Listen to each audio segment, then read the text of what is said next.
তাহলে বাংলাদেশের মানুষ চাকরি খুঁজে বেড়ায় কেন? ও যুবকেরা, বৈষম্য বিরোধী আন্দোলন করা লাগবে না, বেকারত্ব থাকবে না। যদি আল্লাহর বিধান, কোরআনের বিধান জমিনে চালু হয়, আল্লাহ বলছেন লা ফাতাহনা আলাইহিম বারাকাতিম মিনাস সামাই ওয়াল আরদ। দেশ থেকে অর্থ পাচার না করে যদি বিদেশ থেকে যন্ত্র নিয়ে এসে আমার দেশের খনিজ সম্পদগুলো উত্তোলনের কাজ শুরু করা হতো, আল্লাহর কসম এদেশে একজন বেকারও থাকতো না। আল্লাহুম্মা সাল্লি আলা মুহাম্মাদিন ওয়া আলা আলি মুহাম্মাদ কামা সাল্লাইতা আলা ইব্রাহিম ওয়া আলা আলি ইব্রাহিম ইন্নাকা হামিদুম মাজিদ। আল্লাহুম্মা বারিক আলা মুহাম্মাদিন ওয়া আলা আলি মুহাম্মাদ কামা বারাকতা আলা ইব্রাহিম ওয়া আলা আলি ইব্রাহিম ইন্নাকা হামিদুম মাজিদ। আলহামদুলিল্লাহ। দক্ষিণ লালপুর কলোনিপাড়া জামে মসজিদ কমিটি ও যুব সমাজের উদ্যোগে আয়োজিত এ মাঠের এই এলাকার স্মরণকালের ইতিহাসের প্রথম তাফসীরুল কোরআন মাহফিলের সুযোগ্য সম্মানিত সভাপতি, আমাদের আজকের এই মাহফিলের সম্মানিত প্রধান অতিথি, নবীনগর দারুল উলুম কওমি মাদ্রাসা সুযোগ্য সম্মানিত মুহতামিম উস্তাজুল আসাতিজা মোহতারাম হযরত মাওলানা সাখাওয়াত হোসেন সাহেব হাফিজাহুল্লাহ, আজকের এই মাহফিলের সম্মানিত আমন্ত্রিত উলামা ইকরাম, এখানে বক্তব্য পেশ করেছেন রাজশাহী মহানগরী মাজলিসুল মুফাসসিরিনের সম্মানিত সদস্য জনাব হযরত মাওলানা মুফতি হাসানুল বারী সিদ্দিকী। বক্তব্য পেশ করেছেন যুগ্ম সম্পাদক বাংলাদেশ মাজলিসুল মুফাসসিরিন নাটোর জেলা শাখা, তরুণ প্রজন্মের রাহবার জনাব হযরত মাওলানা রাকিবুল ইসলাম জিহাদি। এখানে আরো বক্তব্য পেশ করেছেন জনাব হাফেজ আব্দুল্লাহ আল মামুন। উপস্থিত সকল আম্বিয়াদের যোগ্য উত্তরসূরি নায়েব রাসূল হযরত উলামা ইকরাম, সম্মানিত সুধীমণ্ডলী, সকল রাজনৈতিক দলের সম্মানিত নেতাকর্মী বৃন্দ, ইন্তেজামিয়া কমিটির সদস্যবৃন্দ, মসজিদ কমিটির সদস্যবৃন্দ, কলিজার টুকরা যুবক ভাইয়েরা, পরম শ্রদ্ধেয় পিতৃতুল্য মুরব্বিয়ানে করম, পর্দার অন্তরালের প্রিয় মা বোনেরা, ইন্তেজামিয়া কমিটির সদস্যবৃন্দ, আমি সকলকে স্নেহাস্পদ কচি কাচারা, আমি সকলকে হৃদয়ের গভীর কানন থেকে সশ্রদ্ধ সালাম অভিনন্দন জ্ঞাপন করছি আরো একবার। আসসালামু আলাইকুম ওয়া রাহমাতুল্লাহি ওয়া বারাকাতুহু। এই সালামের জবাব তো এটা 5 তারিখের আগের, 5 তারিখের পরের কোনো জবাব নাই? আছে? তাহলে আবার সালাম দিচ্ছি, আসসালামু আলাইকুম ওয়া রাহমাতুল্লাহি ওয়া বারাকাতুহু। আলহামদুলিল্লাহ, যে দয়াময় আল্লাহ একান্ত মেহেরবানি করে তার এক গোলামকে শারীরিক একটুখানি কণ্ঠের সমস্যা থাকার পরেও আপনাদের দোয়া নেওয়ার জন্য আসার সুযোগ দিলেন, সেই মনিবের দরবারে কৃতজ্ঞ চিত্তে শুকরগুজার হচ্ছি। সবাই পড়ছি আলহামদুলিল্লাহ। আর একটা আওয়াজ দিয়ে বলেন আলহামদুলিল্লাহ।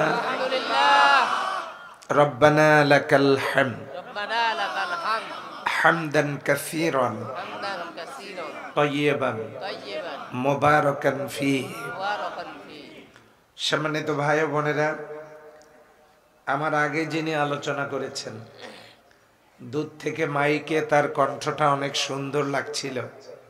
ভাবলাম আমি গিয়ে যখন শুরু করব, কণ্ঠের দুরবস্থা দেখে কেউ তো আর থাকার কথা না।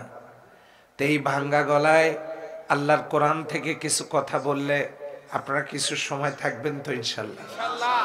বেশিক্ষণ বলে কষ্ট দিব না, কারণ মনের মধ্যে আমারই খুব কষ্ট। যে হুজুর কষ্টটা কি? কষ্টটা অন্য কিছু না, কারণ এই কোরআন প্রচারের দায়িত্ব আমাদের না। আল্লাহ রাব্বুল আলামিন কোরআনকে মানুষের সামনে প্রিজাইড করবার জন্য দায়িত্ব যাকে দিয়েছেন তিনি হলেন রাসূল আকরাম সাল্লাল্লাহু আলাইহি ওয়াসাল্লাম। আল্লাহ তাআলা তাকে জানিয়েছেন, ওয়া আনসালনা ইলাইকা যিকরা লিতুবাইয়িনা লিন-নাস। ওগো নবীজি, আপনার কাছে যে জিকির কোরআন নাজিল করেছি, এটি আপনি খুলে খুলে জনগণের সামনে বিস্তারিত ব্যাখ্যা বিশ্লেষণ করবেন, প্রিজাইড করবেন, উপস্থাপন করবেন।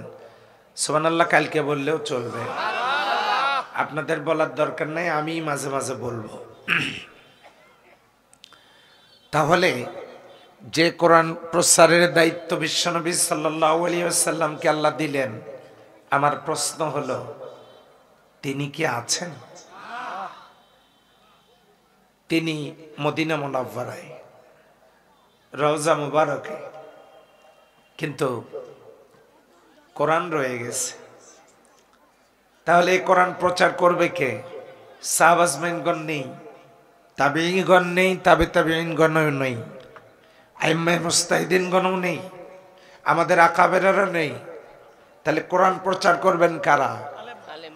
আল্লাহ রাব্বুল আলামিন বলে দিয়েছেন কোরআনে, ইন্না আকরামাকুম ইনদাল্লাহি আতকাকুম।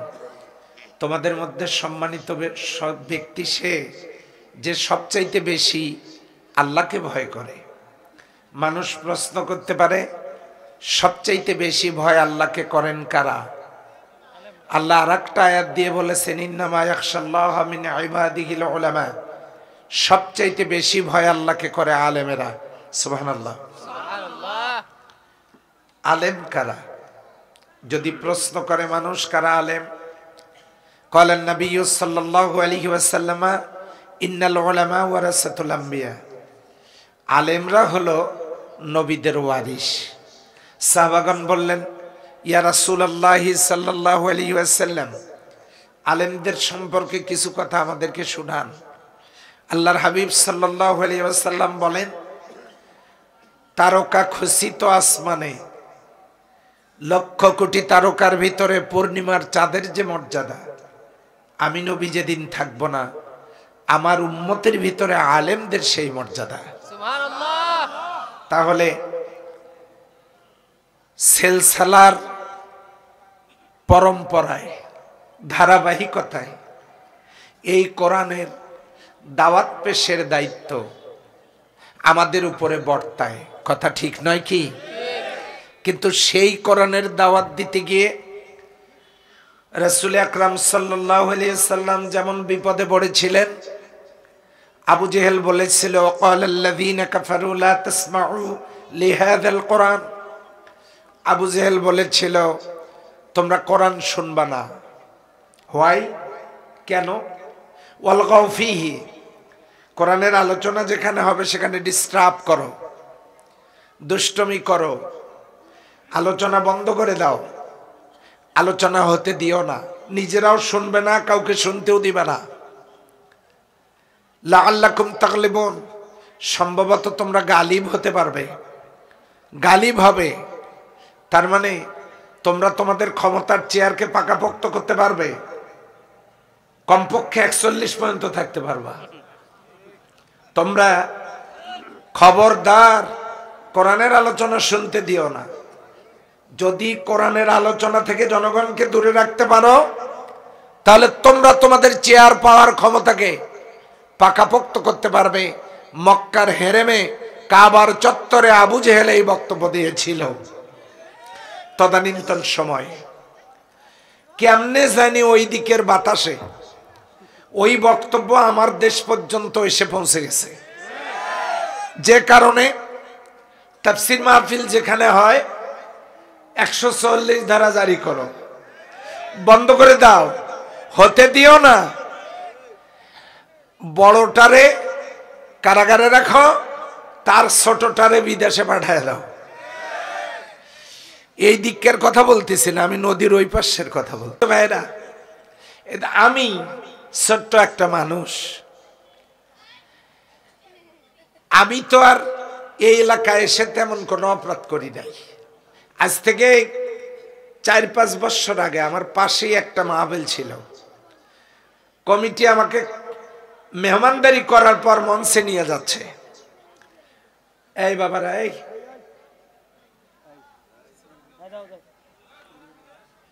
কমিটি নিয়ে যাচ্ছে আমাকে মঞ্চে। ওসি সাহেব আমাকে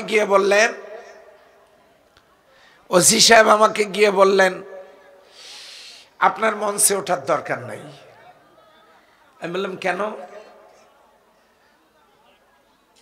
তারপরে উনি বললেন যে আপনি যদি মঞ্চে ওঠেন তাহলে আপনি গ্রেপ্তার হবেন। তা আমি ওনাকে বললাম গ্রেপ্তার তো আমি এর আগেও 2-3 বার হয়েছি, তো ওটাকে ভয় করতেছি না, সমস্যাটা কি? উনি বললেন সমস্যা আছে, আপনি মঞ্চে উঠবেন না, উঠলে গ্রেপ্তার হবেন। আর যদি আপনি না উঠে চলে যান তাহলে আমরা আপনাকে যাওয়া পর্যন্ত নিরাপত্তা দেব। ওঠা আর হলো না। আমি সেদিন বলেছিলাম আমাকে এই যে লালপুর থানা সদর থেকে 3-4-5 কিলো দূরে মঞ্চে উঠতে দিচ্ছেন না, একটা সময় আসবে লালপুরের প্রপারেই আমি কথা বলবো ইনশাআল্লাহ। সম্মানিত ভাই, এটা কি প্রপার না? আল্লাহ মনে হয় সেদিনের কথা কবুল করেছেন। তবে আপনাদের এলাকায় আমার আল্লাহ মাফ করুন, কোরআনের মাহফিলে তো এত লোক কম হওয়ার কথা না। ভাঙ্গা গলার কারণে আসতেছে কিনা জানি না, গলা ভাঙ্গা হলেও কোরআনের আলোচনা ভাঙ্গা হওয়ার কথা না। একটু অপেক্ষা করেন, স্টার্ট করতে দেন। নিয়ত করিয়ে আসছি যে ওই হালখাতা আজকে হবে ইনশাআল্লাহ। এখন লক্ষ্য করুন, আমরা কোরআনের মাহফিলের কথা, কোরআনের কথা বলতে গেলেই সেখানে বাধা হয়েছে না হয় নাই? আচ্ছা, সিদ্ধান্ত নিলাম বলবো না, বলবোই না। তাহলে কোরআন প্রচার করবে কে? আসেন ভাগ করে নেই, সবাই মিলে করি। আমি কোন দলের বিরুদ্ধে বলতে আসি নাই, আসেন সবাই মিলে করি। স্কুলগুলোর দিকে তাকান, কলেজগুলোর দিকে তাকান, বিশ্ববিদ্যালয়গুলোর দিকে তাকান। স্কুল, কলেজ আর বিশ্ববিদ্যালয়ে যদি 100 নম্বরের কোরআন আর 100 নম্বরের হাদিস বাধ্যতামূলক থাকতো, তাহলে একদিক থেকে আমার দেশ পরিচালনার যোগ্য নাগরিক তৈরি হতো, অন্য দিক থেকে পিতামাতা, আত্মীয় স্বজন তারা ইন্তেকাল করলে জানাজা পড়তে পারত। একদিক থেকে ধর্মীয় নেতা হতো, অন্য দিক থেকে ন্যাচারাল লিডার হতো। কথা বলে ঠিক কিনা? শিক্ষা ব্যবস্থাতে কোরআন হাদিস অনুপস্থিত, গেল একটা অংশ। করব না আমরা কোরআন প্রচার। দায়িত্ব দিতে চাই বড় বড় রাজনৈতিক দলগুলোকে, যেমন আওয়ামী লীগকে দায়িত্ব দিতে চাই। আপনারা দায়িত্ব নেন, আপনারা কোরআন প্রচার করুন, আমরা কোরআন শুনব। কিন্তু এত বড় দল আপনাদের, দুঃখ হয়। শুরুতেই বলেছি কষ্ট বুকে। আর আমি তো ওই জায়গা থেকে এসেছি, আমার বাসার পশ্চিম পাশে শহীদ আবু সাইদের কবর, আর আমার বাসার পূর্ব পাশেই শহীদ সোহাগের কবর। তো বুকে কষ্টটা কি শোনেন? আওয়ামী লীগের মতো এত বড় একটা দল, কেন্দ্র থেকে শুরু করে রুট লেভেল পর্যন্ত একজন কর্মীও তৈরি করতে পারেন নাই। ওই দলের কোন নেতা মারা গেলে সেই কর্মী তার জানাজা পড়ার যোগ্যতা রাখে। শুধু কি তাই, ওই দল এমন একজন নেতাও তৈরি করতে পারেন নাই, তার কোন কর্মী মারা গেলে নেতা তার জানাজা পড়বে। আমি কি ভুল বললাম? আওয়ামী লীগের ভাইয়েরা মনে কষ্ট নেবেন না, একটু চিন্তা করেন। আপনি মারা গেলে আপনার দলের কোন নেতা কর্মী আপনার কবর জিয়ারতের দোয়া জানে না, অথচ তাদের জন্য রাত দিন পরিশ্রম করে আপনি কাজ করেছেন, তাদেরকে ক্ষমতায় বসিয়েছেন, তারা নিজেদের ভাগ্য গড়েছে। মরে গেলে আপনার জন্য একটা দোয়া করার ক্ষমতাও যাদের নাই, করবে না। সেই দল অনেক বড় দল। একই কথা আমি বিএনপির ভাইদেরকে বলবো, এত বড় দল, এত জনসমর্থন, অথচ একজন নেতা কর্মী তৈরি করতে পারলেন না, যিনি জুমার খুতবা দেবেন, যিনি জানাজা পড়াবেন, যিনি কবর জিয়ারত করবেন, নামাজের ইমামতি করবেন। হ্যাঁ, ইমামতি তারা করতে পারবেন না তা না, 2 ওয়াক্ত নামাজের করতে পারবেন। আমি গ্যারান্টি দিয়ে বলি, জোহর আসরের ইমামতি তারা করতে পারবেন, কিন্তু তেলাওয়াত করা লাগবে, যে কেরাত বলা লাগবে যে নামাজে, ওই নামাজ একটু কঠিন হওয়ার কথা, নাও হইতে পারে। কিন্তু এত বড় দল, আপনারা যদি একইভাবে জাতীয় পার্টিকে বলছি, অন্য দলকেও বলছি, এত বড় বড় দল আপনারা, আপনাদের যখন মিটিং শুরু হয়, আজান শুরু হলে সেখানে আপনারা আজানের জন্য বিরতি দেন। আজান হচ্ছে বক্তৃতা, মাইক অফ থাকবে, থাকলাম, যেই না আজান শেষ বক্তব্য শুরু, কিন্তু নামাজের বিরতি নাই। তাহলে হইলটা কি? আজানের বিরতি আছে, নামাজের বিরতি নাই। তার মানে আজান ফরজ, নামাজ ফরজ নয়। আমি এগুলো খাই না, গলা কি হয় হোক। আর আমাকে যদি চা খাওয়ান, এই ঠান্ডা মাটিতে যারা বসে আছে তাদেরকে বিরিয়ানি খাওয়ানো দরকার। ওই দেখেন ওনারা রেডি হয়ে আছে। আপনাদের কষ্ট হইতেছে নাকি? সম্মানিত ভাইয়েরা, আমার মা বোনেরা শুনুন, আমি রাজনৈতিক বক্তব্য দিচ্ছি না, আমি বলছি কোরআনের দরকার আছে না নাই? হ্যাঁ, এখন দেখেন, আমি এই দলগুলোকে এই জন্যই বললাম, তারা যদি তাদের মিটিং গুলোতে বলতেন আমার প্রত্যেকটা নেতা কর্মীর জন্য কোরআন পড়া, বোঝা, মানা বাধ্যতামূলক, তাহলে কি আমাদের তাফসীর করা লাগতো? আচ্ছা, তাহলে আপনারা আপনাদের দলের নেতা কর্মীদেরকেও বলবেন না, নিজেরাও করবেন না, বলবেনও না।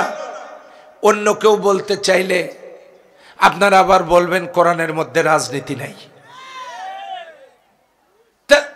এটা কেমন হইল ভাই? আপনি যখন দুনিয়াতে আসবেন, আপনার আগমন উপলক্ষে আজান দেওয়ার দায়িত্ব হুজুরের। আজান দেন, আচ্ছা, আজান দেবে যে, সেও আপনার দলের কর্মী না। এখন নাম রাখেন, নাম যিনি রাখবেন দেখা যাচ্ছে লকেট, চেন, এগুলো তো আপনারাই রাখেন, কিন্তু ভালো একটা নাম খোঁজার জন্য যে হুজুরের কাছে যান, ও হুজুরও আপনার দলের কর্মী না। আপনার বাড়িতে দোয়ার অনুষ্ঠান, দোয়া পরিচালনা করবেন যিনি, তিনিও আপনার দলের কর্মী না। আপনার পরিবারের কেউ মারা গেলে জানাজা করবেন যিনি, তিনিও আপনার দলের কর্মী না। এরপরে কবর জিয়ারত করবেন যিনি, তিনিও আপনার দলের কর্মী না। আপনি যে শোরবারে যান, শুক্রবার বললাম না, ওটাও সহি শুদ্ধ বলে না। জিজ্ঞাসা করলে বলে নামাজ পড়েন, হ্যাঁ শোরবারে যাই তো। তাহলে আপনি যে শোরবারে যান, ওই নামাজের ইমাম যিনি, তিনিও আপনার দলের কর্মী না। আপনি যান না, বছরে একদিন যান ঈদে, ওই ঈদের নামাজের ইমামও তো আপনার দলের কর্মী না। তাহলে সব জায়গায় যদি হুজুরদেরকে লাগে, তাহলে সেই হুজুরেরা কোরআনের কথা বললে মন খারাপ করেন কেন ভাই? কেন কেন? রোগী ডাক্তারের কাছে নিয়ে যাওয়ার পর পরীক্ষা নিরীক্ষা শেষে ধরা পড়লো ব্লাড ক্যান্সার।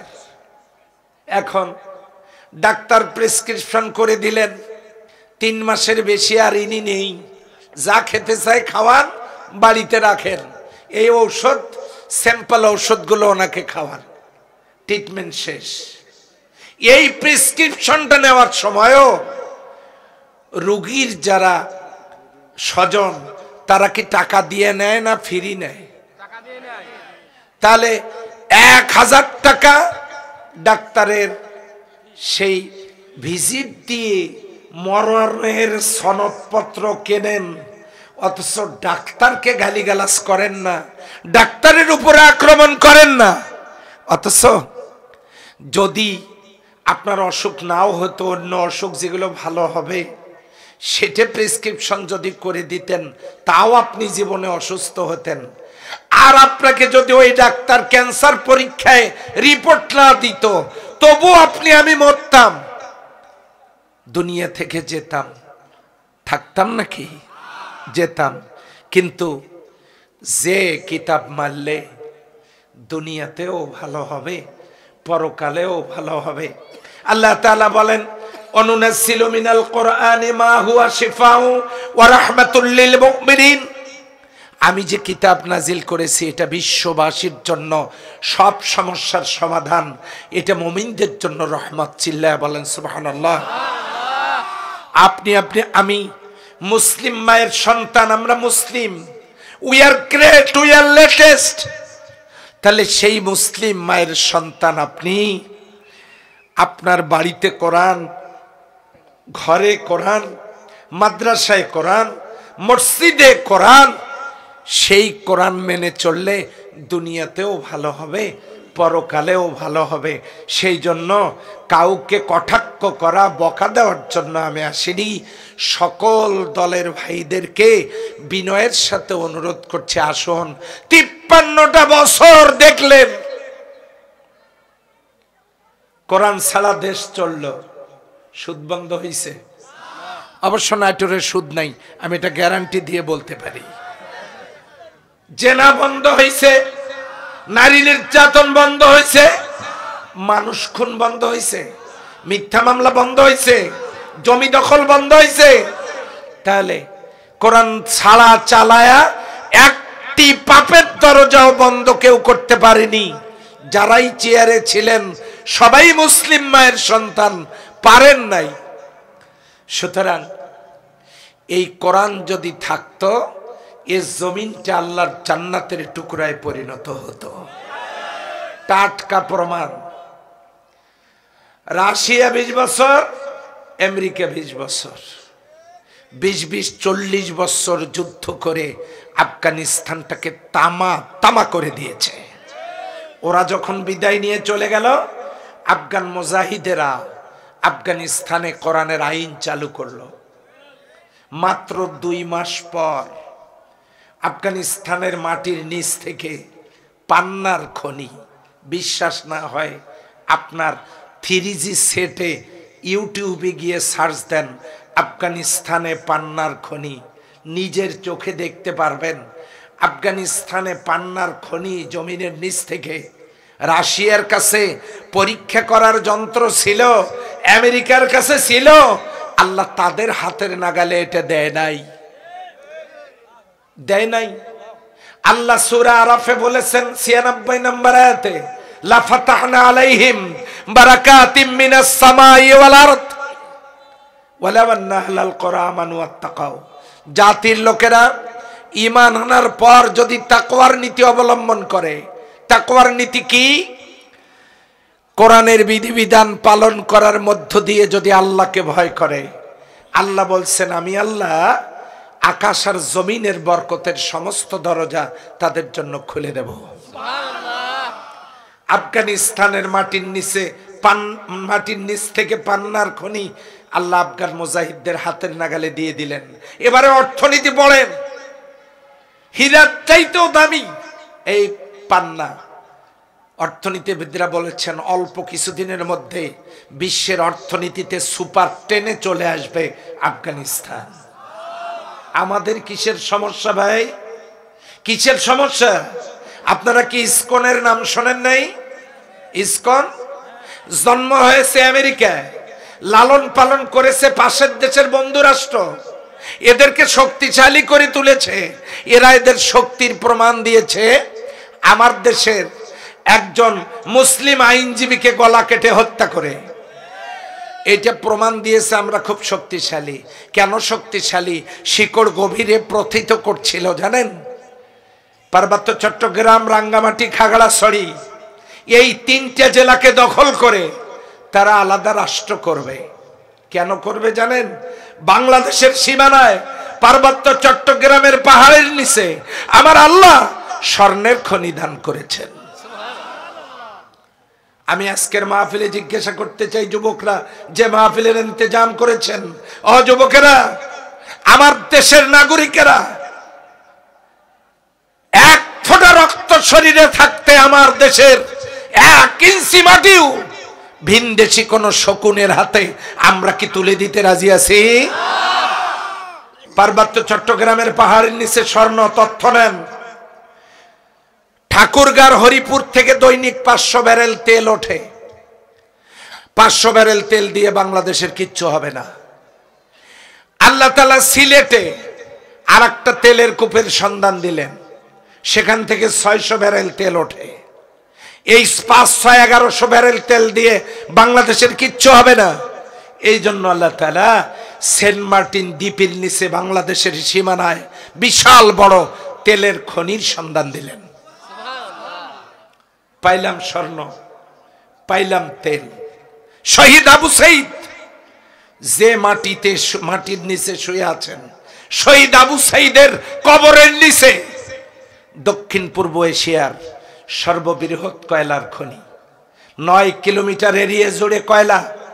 আমার দেশের কয়লার চাহিদা পূরণ করে এই কয়লা বিদেশে রপ্তানি করা যাবে। সে কয়লার মজুত আমার থানায়, লোহার খনি আমার থানায়, লালমনিরহাটে ইউরেনিয়ামের খনি, ঠাকুরগাঁ পঞ্চগড়ে পাথরের খনি, দেশের বিভিন্ন জায়গায় গ্যাসের খনি। 53 বছর চলে গেল, রাষ্ট্র ক্ষমতায় গেলেন অনেকেই। কেন?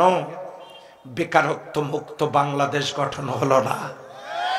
আমাদের দেশে 7টা খনি, সৌদি আরবে খনি 5টা, আফগানিস্তানে খনি 2টা।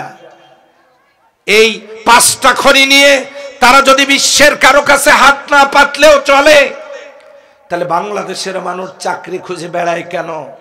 ও যুবকেরা, বৈষম্য বিরোধী আন্দোলন করা লাগবে না, বেকারত্ব থাকবে না। যদি আল্লাহর বিধান, কোরআনের বিধান জমিনে চালু হয়, আল্লাহ বলছেন লা ফাতাহনা আলাইহিম বারাকাতিম মিনাস সামাই ওয়াল আরদ। দেশ থেকে অর্থ পাচার না করে যদি বিদেশ থেকে যন্ত্র নিয়ে এসে আমার দেশের খনিজ সম্পদগুলো উত্তোলনের কাজ শুরু করা হতো, আল্লাহর কসম এদেশে একজন বেকারও থাকতো না। আলহামদুলিল্লাহ।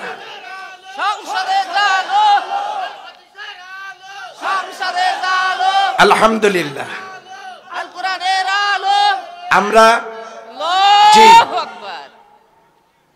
আমরা সেই কোরআন থেকে আলোচনা শুনব ইনশাআল্লাহ। আমাদের অভাব হবে না। একটা কথা বলে তাফসিরে যাচ্ছি, সেটা হলো আকাশ থেকে বৃষ্টি পড়ার পর এই বৃষ্টি তো শুধু মহিলারা পায়। বুঝে শুনে জবাব দেন। থালা বাসন পরিষ্কারের জন্য শুধু মহিলাদের জন্য আল্লাহ বৃষ্টি নাজিল করেন নাকি সবাই পায়? অক্সিজেনটা বুঝি খ্রিস্টানেরা পায়? হ্যাঁ, সূর্যের তাপটা বুঝি মুসলিমরা পায়? আপনি তাকায় দেখেন, একজন হিন্দুর শরীর, একজন পুরুষ মানুষের হিন্দুর শরীর যেমন, খ্রিস্টানের তেমন, মুসলিমের তেমন। একজন খ্রিস্টান মহিলার নারীর খ্রিস্টান নারীর শরীর যেমন, মুসলিমের তেমন, হিন্দুর তেমন। All are equal, there is no differ. Allah কোন বৈষম্য যুক্ত আল্লাহ নন, তিনি বৈষম্যহীন। তার মানে তার দেওয়া সৃষ্টি একই, তার রহমত সবাই পাই, সূর্যের আলো, অক্সিজেন, বৃষ্টির পানি সবাই পাই। এই বৈষম্যহীন আল্লাহর পক্ষ থেকে একটা বৈষম্যহীন কিতাব এই পৃথিবীতে এসেছে। আওয়াজ দিয়ে বলুন কি নাম তার? এই কোরআন যদি পালন করি তাহলে অমুসলিমরা এই কোরআনের আলোকিত সমাজে নিরাপদ, সেরকম ডিমের মধ্যে কুসুম যেমন নিরাপদ। নারী নির্যাতন হবে না, নারীরা নিরাপদ সেই সমাজে, এমন যে সমাজে ডিমের মধ্যে কুসুম যেমন নিরাপদ। বেকারত্ব থাকবে না, বৈষম্য বিরোধী আন্দোলন করা লাগবে না। কাজে কে কোন দল করেন ওই চিন্তা মাথা থেকে আউট করে দিয়ে, কেউ কেউ হয়তো ভাবতেছেন বুঝছি বুঝছি হুজুর আপনি কোন পার্টির লোক, আমরা বুঝছি। এটা যদি মনে করেন তাহলে ধারণা ভুল। এটা যদি বাল্লিগ মা উনজিলা ইলাইকা মির রাব্বিক, হযরত ঠিক আছে তো, আমাদের দায়িত্ব শুধু পৌঁছানো। ফাযাক্কির বিল কোরআনি মান ইয়াখাফু ঈদ। এখানকার একজন লোকও যদি মেনে না নেয়, আমরা কি জোর করে মানাতে পারবো? ডাক দিয়ে যাই কেন জানেন? আজকে এই মাইকের আওয়াজ যতদূর পর্যন্ত যাচ্ছে মানুষের কানে, যারা আসেননি আসুন, ভালো হবে। কিয়ামতের দিন আপনাকে জিজ্ঞাসা করা হবে, হুজ্জাতুল লাকা ওয়া আলাইকা, কোরআন হবে আপনার আমার জন্য দলিল। যদি আপনি শোনার পরেও এসে না বসেন, রাসূল সাল্লাল্লাহু আলাইহি সাল্লাম কিয়ামতের দিন আল্লাহর আদালতে মামলা করবেন। وقال الرسول يا ربي إن قومي اتخذوا هذا القرآن مهجورا। রাসূল বলবেন, আয় আমার রব, আমার উম্মতের মধ্যে ওই লোকগুলো যাদের বাড়িতে কোরআন ছিল, খোলে নাই, বোঝে নাই, পড়ে নাই, মানে নাই, তাফসীর মাহফিল চলছিল, যায় নাই, বসে নাই, শোনে নাই, থাকে নাই, ইত্তাখাযু হাযাল কোরআনা মাহজুরা, তারা আপনার এই কিতাবটাকে তামাশা বানিয়েছিল, কোরআনের সাথে তারা তামাশা করেছিল। আমি নবী আপনার দরবারে তাদের বিরুদ্ধে নালিশ দিলাম। যদি এই নালিশ আল্লাহর আদালতে বিশ্বনবী দেন, এমন কোন আইনজীবী আছেন আল্লাহর আদালত থেকে কাউকে ছাড় পাইয়া নিয়ে দিতে পারে? তাহলে এমন একটা কিতাবের আলোচনা আমরা শুনবো, অমুসলিমরাও শুনতে পারবেন, সবার জন্য ওপেন ফর অল, সবার জন্য উন্মুক্ত এই কিতাব। আসুন, দল মত, জাতি ধর্ম, নারী পুরুষ নির্বিশেষে কোরআন শোনার জন্য সবাই পড়ে নেই। কষ্ট পাইলেন মনে হয়? আমার কথাগুলোতে রাগ করলেন না তো? তাহলে সবাই পড়ে নেই। আউযু বিল্লাহি মিনাশ শাইতানির রাজিম, বিসমিল্লাহির রাহমানির রাহিম। বিতাড়িত ভরতাত শয়তান থেকে আল্লাহর দরবারে আত্মরক্ষা করছি, দয়াময় আল্লাহর নামে শুরু করছি। সূরাতুল হাসর, মনে থাকবে কোন সূরা? হাসর। হাসর, হাসর, হাসরের ময়দান আছে না? হ্যাঁ, যেখানে আল্লাহ সবাইকে হাজির করাবেন, সেই হাসর। আয়াত 24, রুকু 3টা। সেখান থেকে এই সূরা নাজিল হয়েছে মদিনা মুনাওয়ারায়। আর এখান থেকে আমি একটি মাত্র আয়াত তেলাওয়াত করেছি, আয়াতের নাম্বার 20। আওয়াজ দিয়ে বলেন আল্লাহু আকবার। 20 নাম্বার আয়াত, 20। আল্লাহ বলছেন, কেন আমি এই যে এই শীতের রাতে এসে এই আয়াতটা তেলাওয়াত করলাম? What is the cause? কারণটা কি? কারণ হলো আল্লাহ দেখছেন একটা চমৎকার বক্তব্য এখানে দিয়েছেন, লা ইয়াস্তাউবিল আসহাবিন নারি ওয়া আসহাবুল জান্নাহ। লা ইয়াস্তাউবি সমান নয়, আসহাবুন নার জাহান্নামের অধিবাসীরা, ওয়াসাবুল জান্নাহ, আর জান্নাতের অধিবাসী যারা আর জাহান্নামের অধিবাসী যারা তারা সমান নয়। আসহাবুল জান্নাতি হুমুল ফাইজুন, যারা জান্নাতের অধিবাসী তারাই হলো সফল কাম। আওয়াজ দিয়ে বলেন আল্লাহু আকবার। আমরা কোথায় যেতে চাই? জান্নাতে। সবাই কোথায় যেতে চাই? আওয়াজ দিয়ে বলুন জান্নাতে। একজন লোক আজকে যিনি ফজর পড়েন নাই, জোহর পড়েন নাই, আসর পড়েন নাই, মাগরিব পড়েন নাই, নিয়ত করছেন হুজুর আলোচনা করেন শুনবো, প্রয়োজনে দাঁড়ে থেকে শুনবো, নিয়ত করছি এসাও পড়বো না, এরকম লোক থাকতে পারে না? পারে না? হ্যাঁ, নামাজ না পড়লেও এখনই যদি হাত তুলতে বলি জান্নাতে যেতে চান কিনা, হাত কিন্তু ঠিকই আমরা তুলব, যেতে চাই। কিন্তু কারা জান্নাতে যাবে আর কারা জান্নাতে যাবে না এটা কি জানার দরকার নাই? এখন সেটাই হবে আমার আলোচ্য বিষয় আজকের, সেটা হলো জান্নাত আর জাহান্নামী কারা। আমার ভাইয়েরা, জান্নাত আর জাহান্নাম যাই হোক না কেন, ওই জান্নাত আর জাহান্নামে যাওয়ার জন্য মরার দরকার। আওয়াজ দিয়ে বলেন তো আছে না নাই? মরতে হবে না? হ্যাঁ, আজকে বাড়িতে যাবেন, গিয়ে ড্রেসিং টেবিলের সামনে অথবা আয়নাটার সামনে নিয়ে আপনি ওখানে তাকাবেন, তাকায়া জিজ্ঞাসা করবেন, কিরে আজকে এখন যদি মৃত্যু হয়, ফজরের আগে তোমাকে বেডের উপর থেকে নিচে নামানো হবে, তোমার শরীরের সেলাই করা কাপড়গুলো খুলে, সোয়েটার জ্যাকেট সব খুলে একটা চাদরে তোমাকে ঢেকে মাটিতে বিছানায় ফেলায় রাখা হবে। কালকে সকালবেলা গরম পানির ভিতরে নিম পাতা, বড়ই পাতা দিয়ে পানি গরম করে এরপরে তোমাকে গোসল দিয়ে কাফন পরানো হবে, চিরদিনের জন্য মুখটা ঢেকে দেওয়া হবে, কোনোদিন নিজ হাতে খোলারও সুযোগ হবে না। তুমি কি সেই যাকে কালকে জানাজার শেষে কবরে রাখার পর মাত্র 9 দিন পর তোমার মাথার চুলগুলো খুলে খুলে পড়বে? তুমি কি সেই 9 থেকে 18 দিনের মধ্যে তোমার পেটটা ফেটে যাবে আর তোমার হাড়ের উপর থেকে গোশতগুলো খুলে খুলে পড়বে? কবরের চতুর্দিক থেকে পোকামাকড়ের জন্ম হবে, তোমার শরীরের উপরে নাচানাচি খেলনা করে করে তারা খেতে থাকবে তোমার রক্ত, তোমার গোশত। তুমি কি সেই একটা পোকামাকড়ের ঘর, গাছতলায় বাঁশতলায় তুমি যাচ্ছ, যেখান থেকে আর কোনোদিন ফিরে আসতেও যেমন পারবে না, আর তোমার স্বজনেরা কেউ তোমার সাথীও হবে না? কথা কয়টা বলার পরে ঘরের লাইটটা অফ করে দিয়ে আপনি শুয়ে পড়ুন অন্ধকার ঘরে। আপনি এখন কবরে। কলকারখানা, অফিস আদালত, ব্যবসা বাণিজ্য, চাকরি বাকরি সব চলছে। আপনার প্রিয়তমা স্ত্রী অথবা মহিলাদের স্বামীরা যে যার যার কাজ করছে, ছেলেমেয়েরা খেলছে পড়ছে তাদের কাজ করছে, বন্ধু বান্ধবেরা তাদের কাজ করছে, আপনি পড়ে আছেন একা কবরে। কেউ নেই আপনার কাছে। শিওর থেকে ঘড়িটা নিয়ে ঘড়িটাকে জিজ্ঞাসা করুন, নিজের কষ্টের টাকার কেনা, কষ্টের টাকায় কেনা ঘড়ি তুমি আমার জন্য।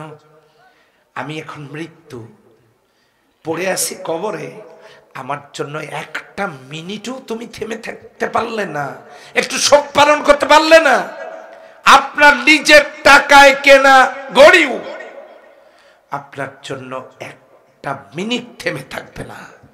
পৃথিবীর সব চলবে, তার মানে আপনার আমার এই পৃথিবীতে কোনো দাম নেই। যেহেতু দাম নেই, তাহলে আমার জিজ্ঞাসা কার জন্য? আমি আজান হলে মসজিদে যেতে পারি না? আমি কার জন্য হালাল উপার্জন করে খেতে পারি না? হারামের দিকে আমার নজর। আমি কার জন্য প্রেম অথবা পরকীয়ার অবৈধ সম্পর্ক ছাড়তে পারি না? আমি কার জন্য ওজনে কম দেই, খাদ্যে ভেজাল দেই, দুধে পানি দেই, সুদের উপর টাকা লাগাই? আমি কার জন্য আল্লাহর কোরআনের বিধান মানতে পারি না? আমি কার জন্য আল্লাহর জমিনে আল্লাহর দ্বীন কায়েমের কাজ করতে পারি না। আমি কার জন্য পারি না? যারা আমার জন্য 1 মিনিট আমাকে কবরে রেখে আসবে, অন্ধকার কবরে, কেউ আমার সাথে যাবে না। আমি কবরে পড়ে আছি, কেউ আমার খবর নেয় না। আমি কার জন্য এত কিছু করব? ব্যাস এতটুকু পর্যালোচনা করে আপনি ঘুমায় যান, দেখবেন ওই তখন থেকেই আপনার জীবনের পট পরিবর্তন হতে শুরু করবে ইনশাআল্লাহ। সম্মানিত ভাইয়েরা, আমার মা বোনেরা, জান কবর যদি হয়ে যায়, আপনাকে কবরে রাখা হবে। রাখতে গিয়ে বলা হবে বিসমিল্লাহি ওয়াবিল্লাহি ওয়াফি সাবিলিল্লাহি ওয়া আলা মিল্লাতি রাসূলিল্লাহ। মিল্লাতে রাসূলের উপরে লাশটা যখন দেবে, এই কবরে মাটি দিয়ে সবাই যখন আসবে, ওই কবরে প্রশ্ন হবে কয়টা? এদিকে মনে হয় কম হবে, মনে হয় 3টা 4টা প্রশ্ন হবে কবরে। তার প্রথম প্রশ্নটা কি বলেন? মানে কি? ও, প্রশ্ন করবে ফেরেশতারা, মান রব্বুকা। আর বাংলা সাহিত্যে অনার্স মাস্টার্স কমপ্লিট করেছে ফেরেশতারা, আপনি বাংলা দিয়ে জবাব দিবেন তোমার রব কে। প্রশ্ন হবে আরবিতে, জবাবও হবে কি দিয়ে? আরবিতে। মান রব্বুকা, তোমার রব কে। এতদিন পর্যন্ত এটা তাফসীর করতে পারি নাই, 17 বছর, আজকে করি। আপত্তি আছে নাকি? প্রথম প্রশ্ন মান রব্বুকা, তোমার রব কে। মানে কি জানেন? এই রবকে মানে হলো, রব শব্দের কোরআনুল কারীমে 19টা অর্থ। এগুলোকে যদি সামারাইজ করা যায় হয় 5টা। 1, স্রষ্টা, আল্লাহ আমাদেরকে সৃষ্টি করছেন। 2, রিজিক দাতা, আল্লাহ আমাদেরকে খাওয়াচ্ছেন। 3, মাবুদ, আমরা আল্লাহর ইবাদত করি। 4, তিনি আইন দাতা। কি দাতা? আইন দাতা। 5, মালিক। সুম্মা ইলা রাব্বিকুম মারজিউকুম, তার দিকেই প্রত্যাবর্তন করতে হবে। আমরা সৃষ্টি হয়েছি, আমরা রিজিক খাই, আমরা তার বন্দিগি করি। এখন আমাদের সময় কবরে, চতুর্থ রবের সময়। তিনি হলেন আইনদাতা। মান রব্বুকা, তোমার আইনদাতা কে? তার মানে তুমি আইন মেনেছো কার? সার্বভৌমত্ব মেনেছো কার? ওই জায়গায় নামাজের প্রশ্ন না, রোজার প্রশ্ন না, হজের প্রশ্ন না, জাকাতের প্রশ্ন না, ওই জায়গার প্রশ্ন মান রব্বুকা, তুমি আইন মেনেছো কার? সার্বভৌমত্ব মেনেছো কার? প্রশ্নটা রাজনৈতিক প্রশ্ন, ধর্মীয় প্রশ্ন নয়।